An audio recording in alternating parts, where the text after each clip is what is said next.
This is Revolution 2.0. No one was a hero. No one was a hero, because everyone was a hero. A dictator cannot live without the force. They want to make people live in fear. And that psychological barrier of fear have worked for so many years. And here comes the internet, technology, BlackBerry, SMS. It's helping all of us to connect. Platforms like YouTube, Twitter, Facebook were helping us a lot, because it basically gave us the impression that, wow, I'm not alone. There are a lot of people who are frustrated. There are lots of people who are frustrated. There are lots of people who actually share the same dream. There are lots of people who care about their freedom. They probably have the best life in the world. They are living in happiness. They're living in their villas. They're happy. They don't have problems. But they are still feeling the pain of the Egyptian. The internet have played a great role helping these people to speak up their minds, to collaborate together, to start thinking together. It was an educational campaign. Khalid Saeed was killed in June 2010.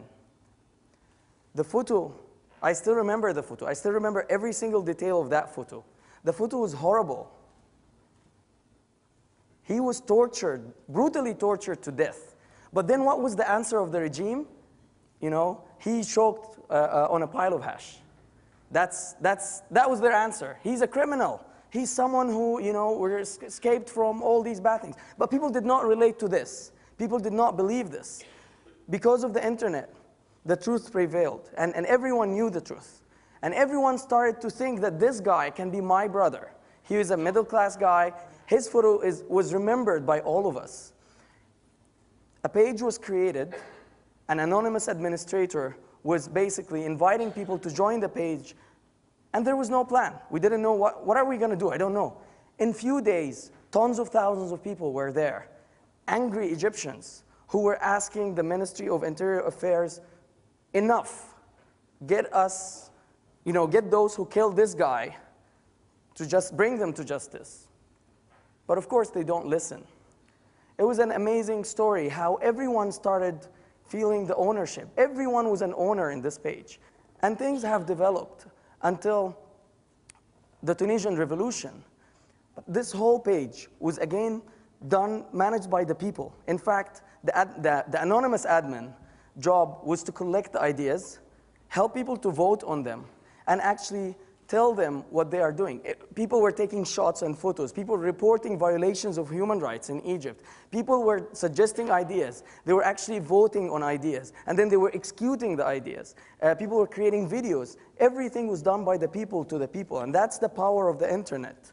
There was no leader. The leader was everyone on that page. I was detained for 12 days, blindfolded, handcuffed, and I did not really hear anything. I did not know anything. I was not allowed to speak with anyone. And I went out. Next day, I was in Tahrir. Seriously, with the amount of change I have noticed in this square, I thought it was 12 years. I never had in my mind to see this Egyptian, the amazing Egyptian. The fear is no longer fear. It's actually strength. It's power. People were so empowered. It was amazing how everyone is so empowered and now asking for their rights. Completely opposite.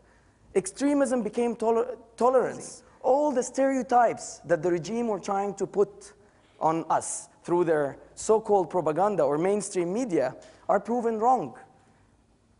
This whole revolution showed us how ugly such a regime was, and how great and amazing the Egyptian man, the Egyptian woman, how simple and amazing these people are whenever they have a dream. When I saw that, I went back and I wrote on Facebook. And that was a personal belief. Regardless of what's going on, regardless of the details, I said that we are going to win. We're going to win because we don't understand politics. We're going to win because we don't play their dirty games. We're going to win because we don't have an agenda. We're going to win because the tears that comes from our eyes actually come from our hearts. We're going to win because we have dreams. We're going to win because we are willing to stand up for our dreams. And that's actually what happened. We won, and that's not because of anything, but because we believed in our dream.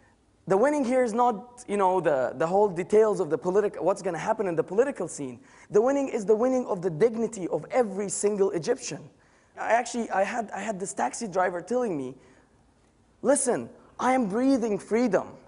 I feel that I have dignity that I have lost for so many years. For me, that's winning, regardless of all the details.